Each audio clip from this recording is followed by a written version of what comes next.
마태복음 7장 13절로 14절 말씀입니다. 다 찾으셨나요? 마태복음 7장 13절로 14절. 예, 제가 읽어드릴게요. 우리 다 같이 읽을까요? 예. 9절이니까 다 같이 읽어보도록 하겠습니다. 마태복음 7장 13절로 14절. 시작. 좁은 문으로 들어가라. 멸망으로 인도하는 문은 크고 그 길이 넓어 그리로 들어가는 자가 많고 생명으로 인도하는 문은 좁고 길이 협착하여 찾는 자가 적음이니라. 네. 지난 그 마태복음 5장을 설교할 때 제가 진의를 잘 알아야 된다 이런 말씀을 드렸어요. 진의. 말의 그 참뜻을 알아야 된다 이런 말씀을 드렸는데 오늘 이제 7장에 보면 7장 1절이 비판하지 말라. 비판을 받지 아니하려거든 비판하지 말라라는 말씀으로 시작을 합니다. 근데 이 말씀도 그 진의를 몰라서 사실은 많은 다른 적용을 하게 되는 그런 말씀 중에 하나인 것 같아요. 비판하지 말라니까 교회 안에서 부정적인 말 하지 말라. 또는 더 나아가서는 담임 목사가 뭔가 부정한 일을 하고 이렇게 해도 비판하지 말라는 식으로 보통 적용을 하는 경우들이 많죠.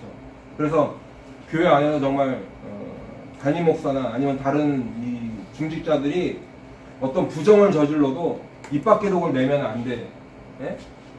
그리고 또 뭐 그게 아니래도 부정적인 말 하지 말고 이런 어떤 긍정적인 말 많이 해라. 이런 어떤 도덕적인 설교에 많이 하는 걸 들어보셨을 거예요. 물론 우리가 이유 없이 원망하고 불평하고 비판하고 뭐 이렇게 부정적인 말 하는 거 하면 안 되겠죠, 그죠? 그런데 이 본문이 지금 그런 도덕적인 교훈을 위해서 사용되었냐 하는 거에 대한 의문이에요. 제가 말씀을 드리는 거는. 진짜 그 말씀의 진의가 그런 뜻이었을까? 아니라는 거죠. 제가 이 말씀을 드리는 이유는 그게 아니라는 거예요. 물론 제가 지금 그렇다고 부정적인 말 하고 남을 막 원망하고 비판하는 거 이렇게 장려하는 건 아닌데 이 말씀이 그런 거 금지하려고 하는 말씀이 아니라는 거예요. 무슨 말씀인지 아시겠죠? 1절에 비판하지 말라라는 말씀이 있지만 요한복음 7장 24절에 보면 외모로 판단하지 말고 공의롭게 판단하라 하시니라 되어 있어요. 그럼 비판은 되고 비판은 안 되고 판단은 되냐? 그 얘기가 아니라 지금 이 마태복음 7장 1절에 이 비판이라고 번역된 말과 요한복음 7장 24절에 이 판단이라는 말은 헬라어 원어로 보면 같은 단어예요. 같은 단어. 근데 번역을 하나는 비판이라고 했고 하나는 판단이라고 했다는 거예요. 그래서 이 헬라어로는 크리노라는 단어에서 유래된 말을 써요. 크리노. 그러니까 예수님께서 마태복음 7장에서는 크리노 하지 말라 하시고 요한복음 7장에서는 크리노 해라라고 하셨나? 그럼 예수님의 말씀에 모순이 있는 건가? 어디서는 하라고 그러고 어디서는 하지 말라고 그러고 예수님 말씀이 모순인가? 이런 거죠. 근데 그게 아니라는 거예요. 마태복음 7장에서 지금 크리노 하지 말라, 비판하지 말라는 것은 뭐냐면 비판을 할 때 겸손함으로 하라 이런 얘기예요. 겸손함으로 하라. 비판 자체를 금지하는 것이 아니라 비판을 하되 겸손함으로 하라. 그러면 겸손함으로 하라라는 것은 무슨 의미입니까? 그것은 먼저 나를 돌아보라는 거예요. 먼저 나를 돌아보라. 눈에 티끌이 있는 다른 형제 자매를 도와서 그 티끌을 빼도록 도와줘야 됩니다. 우리는. 그런데 그것은 내 눈에 있는 불보를 먼저 빼낸 후에 해야 된다는 거예요. 먼저 내 내면에 이 돌아봄이 있어야 된다는 거예요. 바로 나도 저 형제와 똑같은 실수를 할 수 있다는 것을 인정해야 된다는 거예요. 그리고 그럴 가능성이 얼마든지 있는 사람이다. 나는 완벽해. 저 사람만 실수했어. 저 사람 눈에 있는 티끌만 빼야지 이게 아니라 나도 그럴 가능성이 있다는 것을 항상 염두에 둬야 된다는 거예요. 그것이 겸손한 태도라는 거예요. 그래서 그러나 앞에서 말한 이 비판하지 말라라는 이것이 부정적인 말 하지 말라라는 거 아니라 그랬죠. 제가 도덕적인 설교 아니라는 한 이유가 바로 6절에서 나옵니다. 그 이유가 왜냐하면 비판하지 않고 부정적인 말 하지 않고 판단하지 않는 사람이 어떻게 개나 돼지를 분별할 수 있겠어요? 그렇죠? 근데 그 말씀이 바로 따라 나온다는 거죠. 지금 7장 1절에서 5절은 전체 산상수훈, 지금 마태복음 5장, 6장, 7장이 산상수훈, 예수님이 한 설교라고 말씀을 드렸죠. 예. 산상수훈 설교라고 하는 맥락에서 보면 약간 뜬금없는 주제예요. 그렇게 보인다는 거죠. 약간 뜬금없는 주제같이 보여. 그러면 정말 그것이 주제를 벗어났냐? 그건 아니라는 거예요. 지금 예수님께서는 이 앞전에 보면 율법의 완성을 말씀하시고 외식하는 자들을 본받지 말라고 말씀하세요. 이 땅에 보물을 쌓아두지 말고 재물을 하나님처럼 섬기지 말라고 말씀하십니다. 그리고 오직 하나님의 나라와 하나님의 의를 구하라고 말씀을 하셨어요. 그렇죠? 근데 여기까지 듣고 난 사람들, 그 앞에 많은 제자들이 있고 청중들이 그 예수님의 설교를 듣고 있었는데 여기까지 지금 들은 사람들이 마음속에 어떤 생각이 들었을까? 그 바리새인이 생각나는 거예요. 그 사두개인이 생각나는 거예요. 네?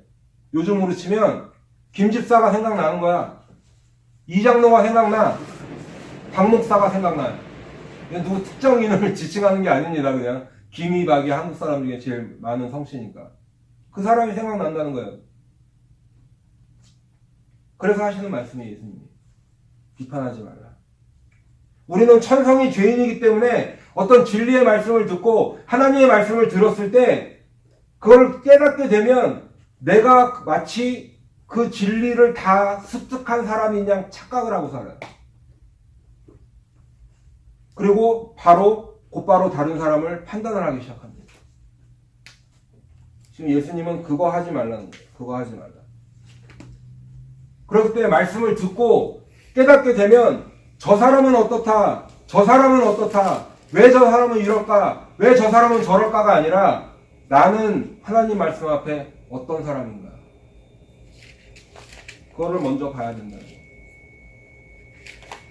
그리고 그 비판이 무작정 비판을 위한 비판이 아니라 선과 악을 분별할 줄 아는 사람이 되어야 한다는 거예요. 아멘이시죠? 선과 악을 분별할 줄 아는 사람. 그런데 비판하지 말라는 말씀의 진의, 그 말씀의 참뜻은 다 빼버리고 무조건적으로 사람들이 그냥 해석하기 시작했습니다. 선과 악을 섞어버리는 것을 경고하시며 6절에서 말씀하셨는데 사람들은 그것을 그냥 뒤섞어버렸어요. 6절 말씀해 보니까 거룩한 것을 개에게 주지 말며 너희 진주를 돼지 앞에 던지지 말라. 여러분, 개나 돼지는 복음을 거부하는 사람들이에요. 실질적으로 복음을 대적하는 사람들이에요. 근데 이 사람들이 교회 밖에만 있을까요? 그렇지 않아요. 요즘 현대 사회에서는 교회 안에도 말씀을 듣지만 말씀을 거부하고 복음을 대적하는 사람들이 교회 안에도 있다는 거예요. 거룩한 것, 진주는 복음을 말합니다. 진리 대신 하나님의 말씀을 말해요. 그렇기 때문에 복음을 거부하고 진리를 대적하는 사람들에게 그 중요성과 가치를 모르는 사람들에게는 더 이상 주지 말라는 거예요. 그들이 그것을 발로 밟고 돌이켜 너희를 찢어 상하게 할까 염려하라고 말씀합니다. 그러면 그렇다고 복음을 전하지 말아야 될까요? 전해야죠. 핍박을 받고 박해를 받고 그것 때문에 무시를 당하고 나에게 돌을 던져도 전해야 되는 것이 우리 복음을 먼저 받은 사람들의 임무예요. 복음을 전해야죠. 근데 어떻게 전해요? 기도하면서 전합니다. 그래서 그렇기 때문에 우리는 구해야 됩니다. 우리는 찾고 문을 두드려야 합니다. 계속 구하는 거예요. 계속 찾는 거예요. 계속 문을 두드려야 돼요. 구하라 그리하면 너에게 주실 것이요 찾으라 그리하면 찾아낼 것이요 문을 두드리라 그리하면 너희에게 열릴 것이니 구하는 이마다 받을 것이요 찾는 이는 찾아낼 것이요 두드리는 이에게는 열릴 것이니라. 너희 중에 누가 아들이 떡을 달라 하는데 돌을 주며 생선을 달라 하는데 뱀을 줄 사람이 있겠느냐? 너희가 악한 자라도 좋은 것으로 자식에게 줄 줄 알거든 하물며 하늘에 계신 너희 아버지께서 구하는 자에게 좋은 것으로 주시지 않겠느냐. 우리는 구해야 됩니다. 찾아야 합니다. 문을 두드려야 합니다. 구하고 찾고 두드리는 것은 결국 같은 거예요. 3번이나 지금 연달아서 반복을 하셨으니까 간절한 마음으로 구하라는 거예요. 그러면 무엇을 구해야 될까요? 무엇을 찾아야 될까요? 무엇을 문을 두드려야 될까? 답은 11절에 있어요. 좋은 것. 자, 지금 이 시점에서 무엇을 구하고 찾고 두드리라 할 때 여러분들 머릿속에 떠오르는 것이 있을 거예요. 집이 떠오르는 사람이 있습니다. 차가 떠오르는 사람이 있고 직장이 떠오르는 사람이 있고 결혼 안 한 사람들은 배우자감이 떠오를 수도 있고 결혼해서 아이들이 있으면 자녀들 잘 되는 것, 건강 이런 것들 생각하는 사람이 있을 거예요. 그리고 좋은 것 주신다고 했으니까 집이면 기왕이면 좋은 집, 차면 기왕이면 좋은 차, 좋은 직장, 좋은 배우자감, 자녀들이 잘 되고 그 다음에 건강하게 되고 이런 것들. 죄송하지만 여러분의 꿈과 달리 이런 것들은 아닙니다. 왜 아닐까요? 자신있게 제가 아니라고 왜 이렇게 말씀을 드릴 수 있을까요? 바로 전에 지난주에 6장을 우리가 살펴봤지만 6장에서 그러므로 염려하여 이르기를 무엇을 먹을까 무엇을 마실까 무엇을 입을까 하지 말라 이는 다 이방인들이 구하는 것이라 라고 말씀하셨어요. 그런 것 하지 말라고 말씀하셨어요. 그렇죠? 그런데 바로 7장에서 구하고 찾고 문을 두드리고 그 좋은 것이 지금 여러분들 머릿속에 잠시 떠올랐던 그런 것들일까?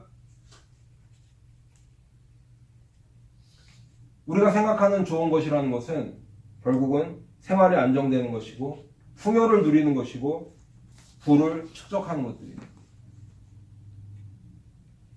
성경이 말하는 좋은 것은 그런데 여러분들이 기대와 달리 그런 것들이 아닙니다. 누가복음 11장 13절에 보면 지금 우리가 다루고 있는 이 본문과 같은 텍스트가 있어요. 읽어드릴게요. 누가복음 11장 13절에 보면 너희가 악할지라도 좋은 것을 자식에게 줄 줄 알거든 하물며 너희 하늘 아버지께서 구하는 자에게 성령을 주시지 않겠느냐 하시니라. 마태복음에서는 좋은 것이라고 번역된 것이 누가복음에서는 성령을 주시지 않겠느냐라고 하였어요. 우리는 무엇을 구해야 될까요? 무엇을 찾아야 될까요? 무슨 문을 두드려야 될까요?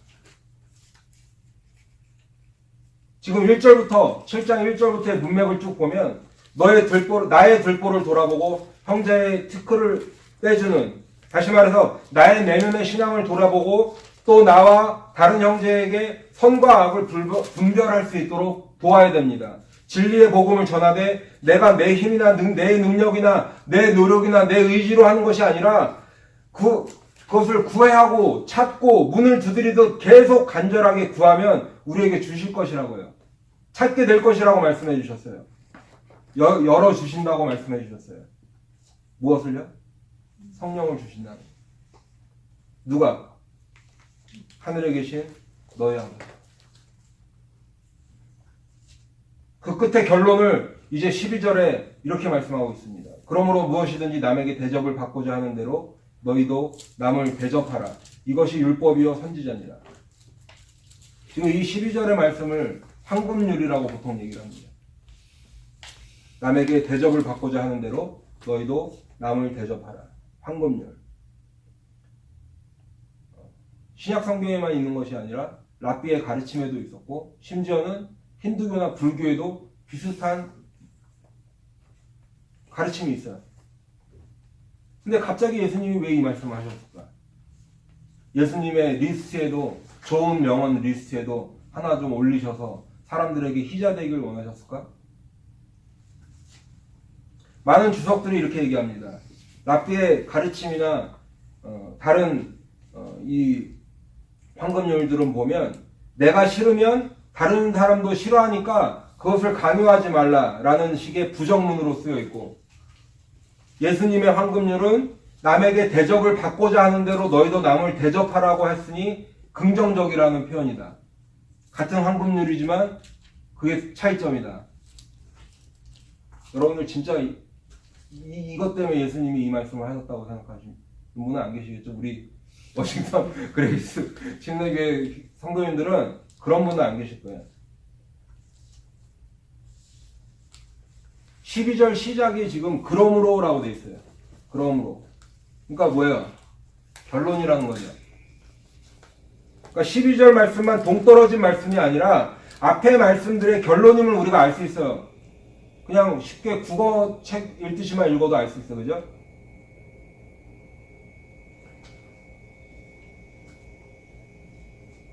근데 우리가 보통 12절 전반부 남에게 대접을 받고자 하는 대로 너희도 남을 대접하라는 말에만 집중을 하지 12절 끝에 있는 말씀은 잘 이렇게 집중을 안 할 때가 있어요. 12절 후반부에 보면 이것이 율법이요 선지자니라 라는 말씀이 따라옵니다. 그렇죠? 자, 우리가 배웠죠? 율법과 선지자는 뭐를 뜻한다 그랬어요? 구약. 그러니까 12절 전반부에 있던 것이 구약의 요점이라는 거예요. 그래서 이것이 율법이요 선지자라고 말씀하시는 거예요. 갈라디아서 5장 14절에 보니까 온 율법은, 이때도 구약을 말씀하는 거죠. 온 율법은 네 이웃 사랑하기를 네 자신같이 하라 하신 한 말씀에서 이루어졌나니 돼 있고, 마태복음 22장 37절로 40절에도 보면 예수께서 이르시되 내 마음을 다하고 목숨을 다하고 뜻을 다하여 주 너의 하나님을 사랑하라 하셨으니 이것이 크고 첫째 되는 계명이요 둘째도 그와 같으니 내 이웃을 내 자신같이 사랑하라 하셨으니 이 두 계명이 온 율법과 선지자의 강령이니라. 그러니까 구약을 한마디로 요약하면 하나님 사랑하고 내 이웃 사랑하라 이 말씀이라는 거예요. 그러면 신약은 뭘까요? 신약도 마찬가지. 하나님 사랑하고 내 이웃을 사랑하라. 여러분, 사랑의 의미를 어떻게 생각하세요? 뭐라고 생각하세요? 사랑이란 말 하면 뭐가 떠오르세요? 단순히 뭐 사랑한다고 얘기하는 것? 아니면 장미 한 송이 전해주는 것? 아니면 가서 허그해주는 것? 예, 물론 그런 것들이 사랑의 표현은 될 수 있지만 우리는 어떤 사랑을 해야 될까요? 먼저 내 들보를 빼야죠. 그리고 사랑을 가지고 다른 형제의 티를 빼도록 도와줘야 됩니다. 선과 악을 분별하게 해야 돼요. 그래서 회개하고 주님께 돌아오도록 도와줘야 됩니다. 비록 어떤 사람은 복음을 받지 않고 개 돼지처럼 그 복음의 가치를 모르고 배척한다 해도 우리는 계속 간절히 기도하는 마음으로 전해야 됩니다. 이웃을 사랑하라는 말씀을 기억하며 그 사랑하는 마음으로 그들을 위해 기도하고 복음을 전해야 합니다. 그래서 결국에는 성령을 받아야 돼요. 나도 받고 당신도 받고요. 나도 받고 우리가 다 받아야 돼요. 그것이 사랑이에요. 성령 받도록 도와주는 것. 그것이 사랑이에요. 그리고 그 성령을 받은 사람은 하나님을 사랑하게 됩니다. 그 성령 받은 사람은 이웃을 사랑하게 됩니다. 하나님의 사랑을 받은 사람은 이웃을, 내 형제를, 내 자매를 사랑하게 되는 것이, 그것이 사랑입니다. 여러분, 세상 모든 사람은 두 가지 부류의 사람이 있어요. 여러 다른 인생길을 살고 다양한 삶을 사는 것 같지만 결국엔 두 가지.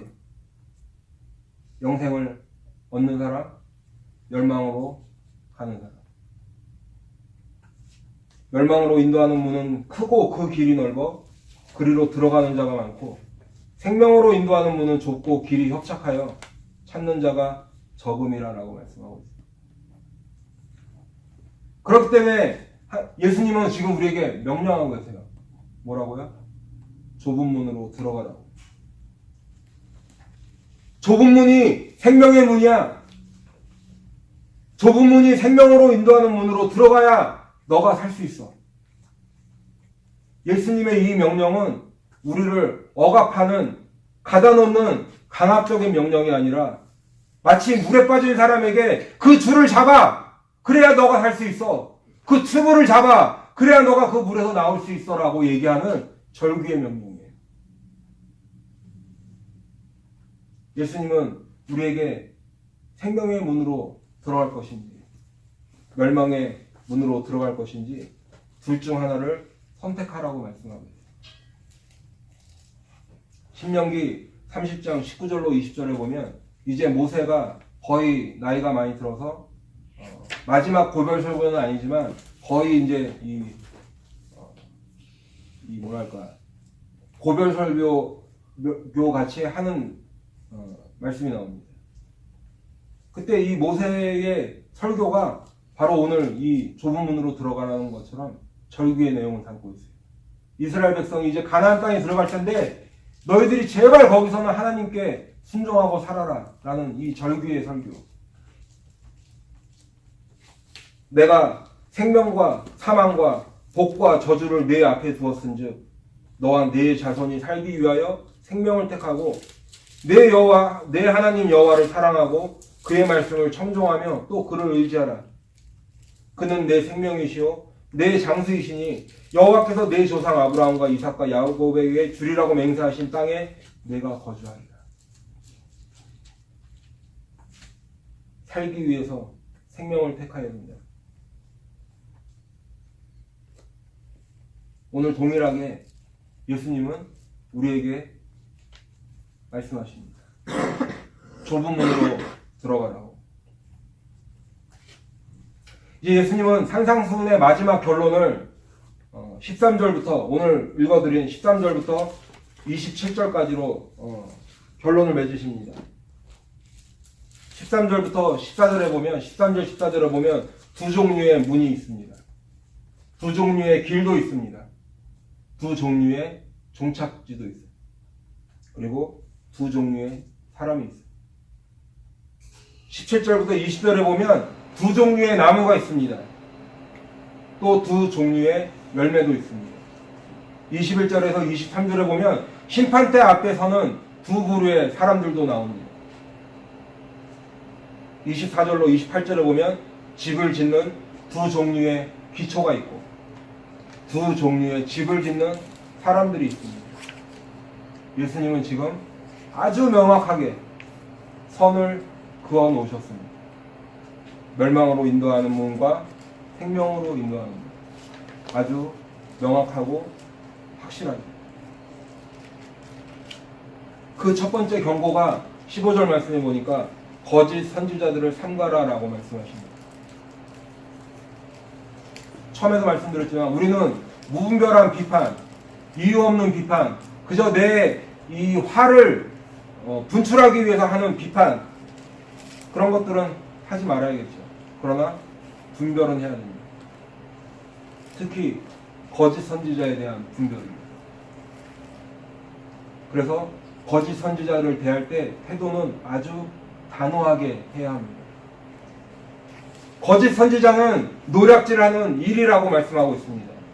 노략질하는 일은 결국은 양의 원수예요. 결국에는 노략질합니다. 결국에는 양을 잡아먹을 것이에요. 그래서 거짓 선지자들을 삼가라라고 말씀하고 있습니다.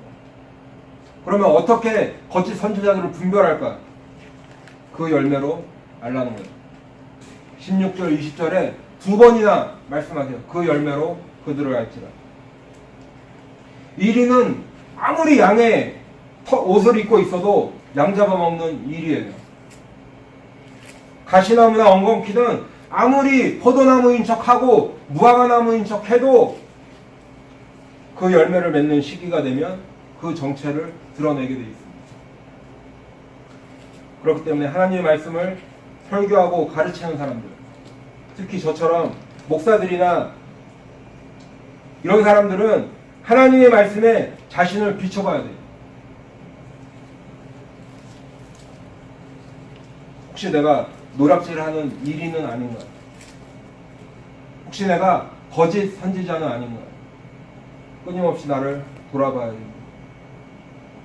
내가 한 영혼을 귀하게 여기서 예수님께로 인도하는 데 관심이 있는 사람인지, 그저 교인 숫자 한 명 더 늘려서 이 곳에 채우는 데 관심이 있는 사람인지.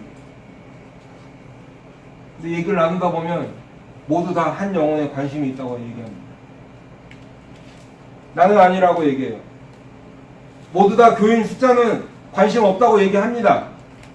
그런데요, 한 사람이라도 거듭나서 예수를 믿게 되는 그런 것에 관심보다는 교회 프로그램 돌리는데 관심 있고,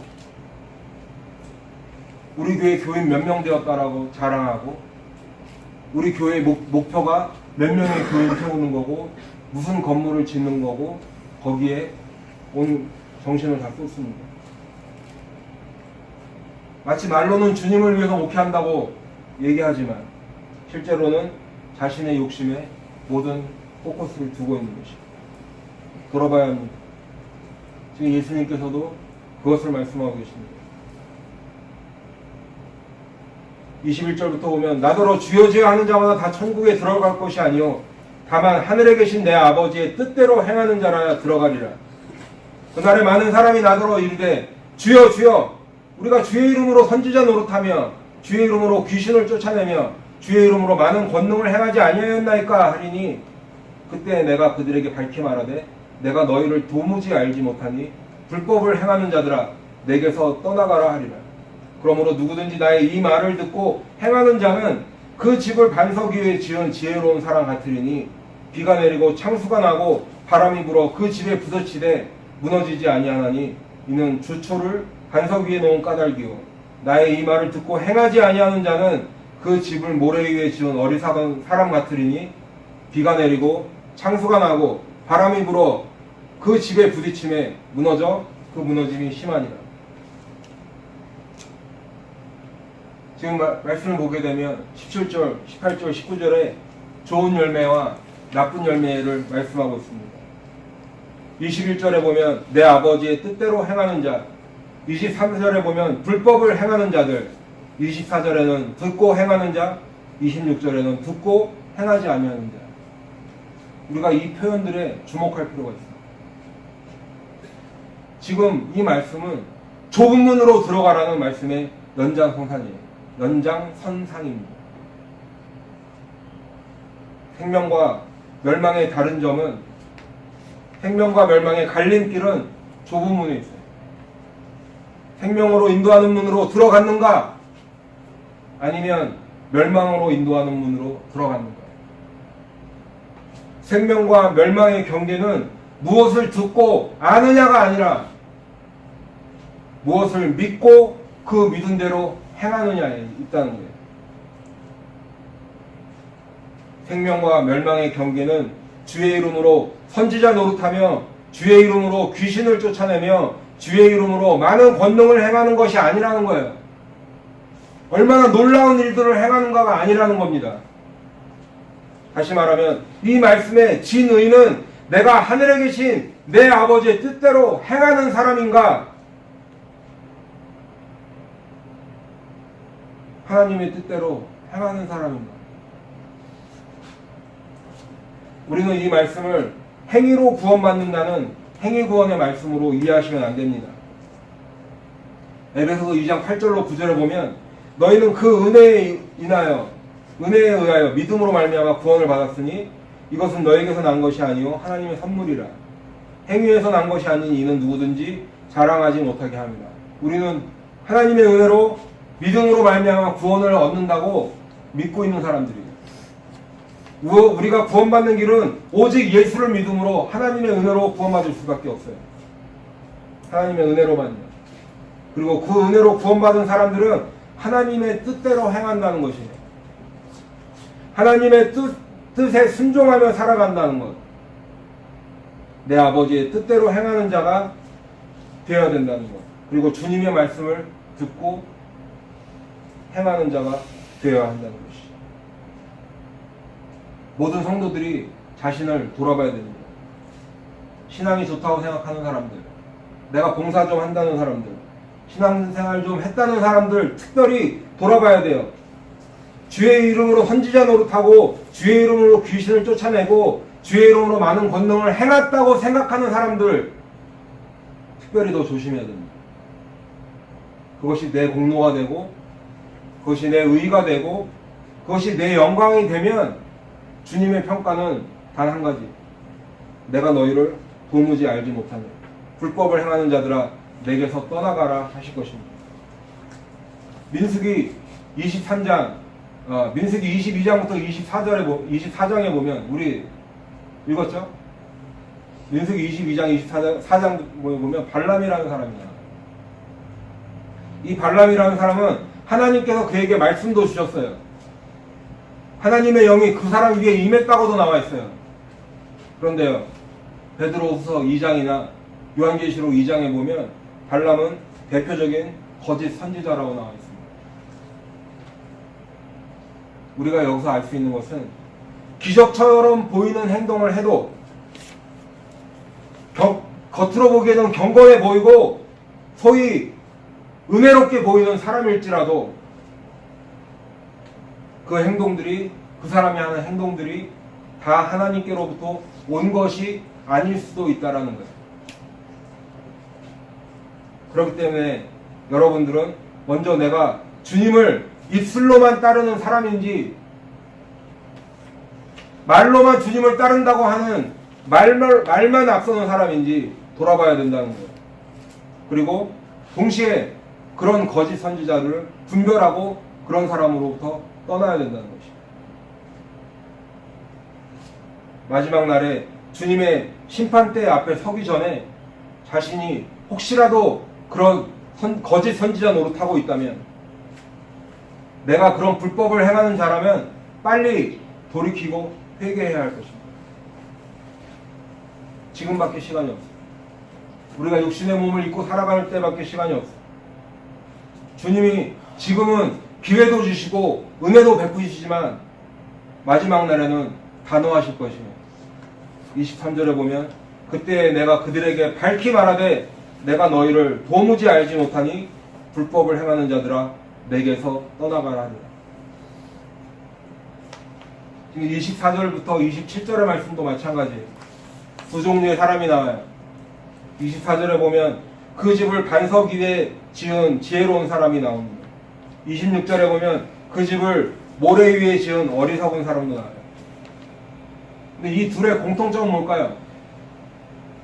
나의 이 말을 듣고 라고 하십니다. 예수님 말씀을 들었어요. 둘 다 들었어요. 근데 한 명은 듣고 행했어요.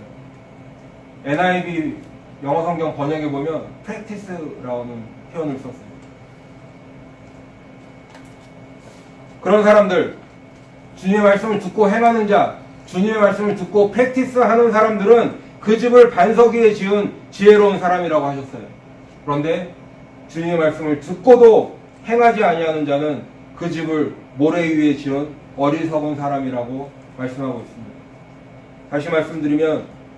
다시 말씀드리지만 이 행하는 것은 우리가 구원받는다는 것이 아니에요. 행위로 구원받는다는 말씀이 아니에요. 그렇죠? 그러나 말씀을 듣고 행하는 자. 제가 이 예를 드는데 어떤 의사가 있어요. 의대 공부를 수석으로 졸업했어요. 이론은 다 알고 있어요. 임상실험도 많이 했어요. 근데 환자가 오면 우리 예전에 빨간 약 아시죠? 목도진기라고 했나요? 머리가 아프다고 해도 머리에 빨간 약 발라주고, 암이라고 해도 빨간 약 발라주고, 배 아프다고 해도 배에 빨간 약 발라주면 그 의사가 자기가 알고 있는 의학 상식대로 아픈 사람을 치료하는 명의인가요? 그 사람은 당장 돌팔이 의사라고 할 거예요. 사기꾼이라는 소리를 들을 수도 있어요. 어떤 사람이 운전면허증을 공부합니다. 필기시험도 100점 맞고 실기시험도 100점 맞았어요. 근데 운전면허증을 받은 다음에 나와서 운전하는데 중앙선을 넘어가고 빨간불에 지나가고 사람이 길을 건너도 그냥 치고 지나가면 그 운전사가 100점 맞은 것이 무슨 소용이 있겠습니까?